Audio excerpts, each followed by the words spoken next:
किसी पार्टिकल या बॉडी के मोशन के बारे में थिंक करें तो उसकी जो पाथ होती है एक स्ट्रेट होती है। तो स्ट्रेट पाथ में यदि मोशन होती है तो यही लेंथ ऑफ पाथ डिस्टेंस होगा और यही शॉर्टेस्ट पाथ की लेंथ होगी। यानी डिस्टेंस जो होगी वो डिस्प्लेसमेंट के मैग्नीट्यूड के इक्वल होगी। इसलिए distance is equal to mod of displacement यहां पे नोट करेंगे।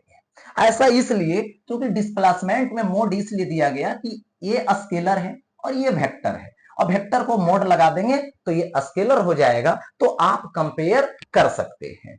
अब देखिए ये जो पाथ है सेकेंड टाइप का वो क्या है, कर्व टाइप का है, टेढ़ा मेढ़ा है। ठीक है, तो ये टेढ़ा मेढ़ा होगा तो इस केस में ये डिस्टेंस होगा और ये डिस्प्लेसमेंट होगा। तो डिस्टेंस ग्रेटर होगी किससे, मैग्नीट्यूड ऑफ डिस्प्लेसमेंट से। यानी डिस्टेंस ग्रेटर हो गया मोड ऑफ डिस्प्लेसमेंट। अब देखिए दो केस बना, एक होता है स्ट्रेट पाथ, एक होता है कर्व पाथ। इसके अलावे तो और होता नहीं है। तो यहां पर दोनों को यदि थिंक करके लिखूं तो distance greater equal to mod of displacement होगी।